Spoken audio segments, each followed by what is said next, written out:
We've covered our fair share of natural disasters, from hurricanes to tornadoes to earthquakes, but us humans are also pretty good at mucking things up in our own horrendous ways. There are dozens of human-caused catastrophes that we could talk about, but 3 of the most prominent are worth learning from because they weren't just simple accidents. In each case, there was no one broken piece of machinery or human error that was responsible. In a way, they're each examples of science and engineering gone wrong, but it's not the science's fault. Disasters like these are the result of a series of bad decisions and unfortunate events that kept people from understanding or maybe even just looking at the data that could have prevented them. So understanding the science behind these kinds of catastrophes, whether they took their toll in human lives, environmental damage, or both, may help us make sure they don't happen again.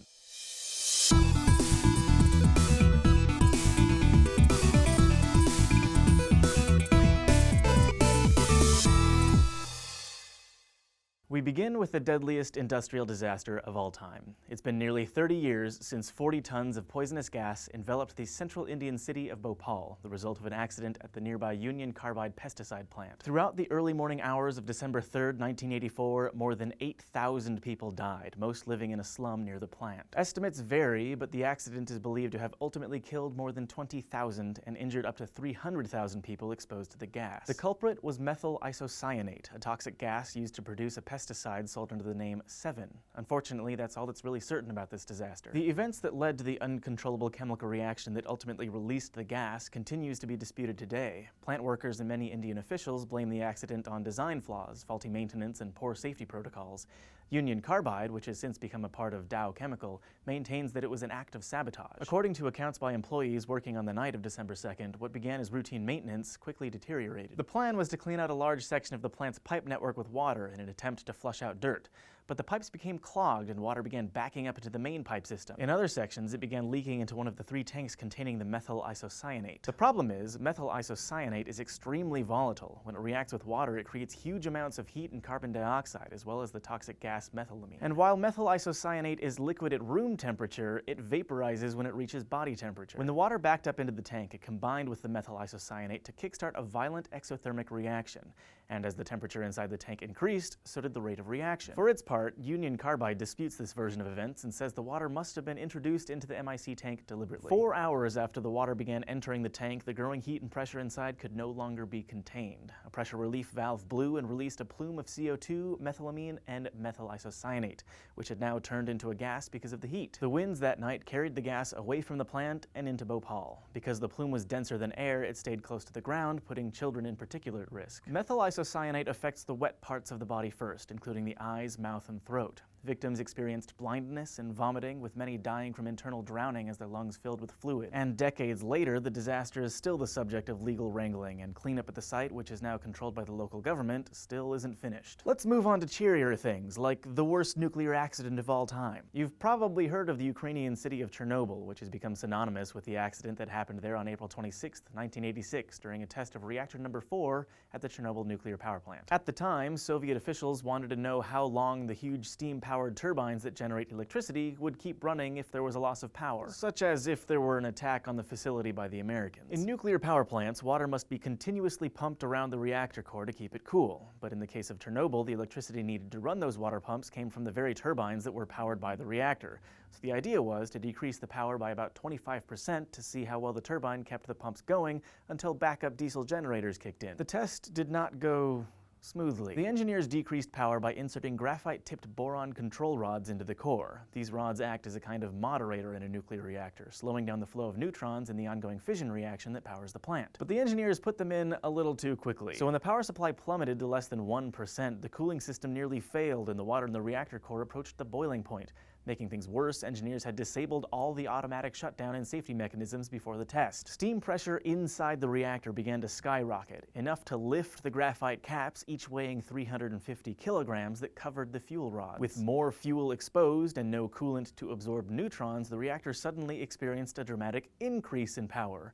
To quell this power surge, engineers began lowering all of the remaining control rods into the reactor at once. But by this point, the reactor was just too unstable. The graphite tips of the control rods momentarily increased the reaction instead of slowing it down. And that is all it took. In a split second, all of the water turned to steam, followed by an enormous explosion when the steam pressure could no longer be contained. And with the explosion came the release of radioactive fuel and debris. Official estimates put the amount of radiation released as equal to 10 Hiroshima bombs. The problem problems unfortunately didn't end there. More than 45,000 kilograms of nuclear fuel and 700,000 kilograms of graphite caught fire following the explosion and burned for more than 9 days. More than 30 Chernobyl workers and firefighters died in the explosion or in the days that followed from radiation sickness. And it's nearly impossible to quantify the number of cancers and deaths caused by Chernobyl in the decades since. Scientists have linked increased rates of thyroid cancer in children in Russia and Ukraine to the disaster, but estimates regarding other cancer deaths range from a few thousand to more than 100,000. More than 150,000 residents were evacuated in the days following the accident, and they never returned home.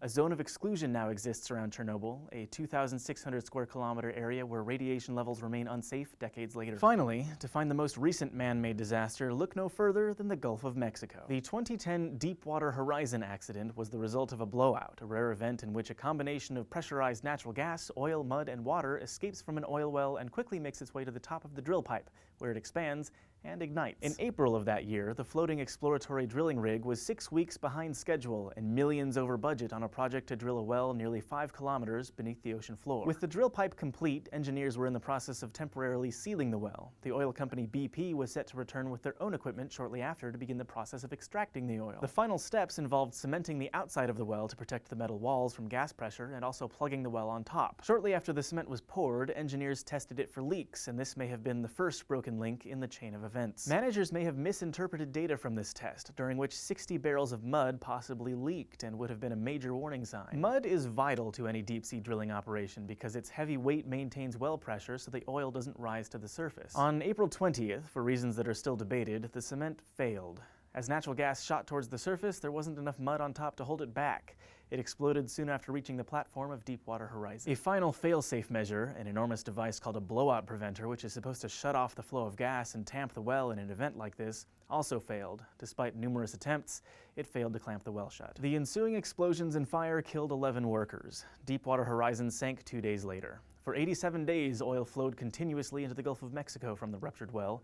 In all, nearly 5 million barrels gushed into the water before BP was able to cap the well on July 15th. So, sorry for ruining your day, but hopefully you learned something new about these events, and hopefully humanity as a whole will learn from these mistakes as well. Thanks for watching this SciShow Infusion, and special thanks to our subbable subscribers who make SciShow possible. If you found this stuff interesting, you might be interested in a copy of SciShow's Apocalypse collection on DVD, signed by the man, the legend, Hank Green. Or maybe a poster signed by the whole crew. To learn how to get these or other awesome SciShow perks, go to subbable.com/SciShow. And of course, if you have a comment or a question or an idea for us, you can find us on Facebook and Twitter, and as always in the comments below. And don't forget to go to youtube.com/SciShow and subscribe.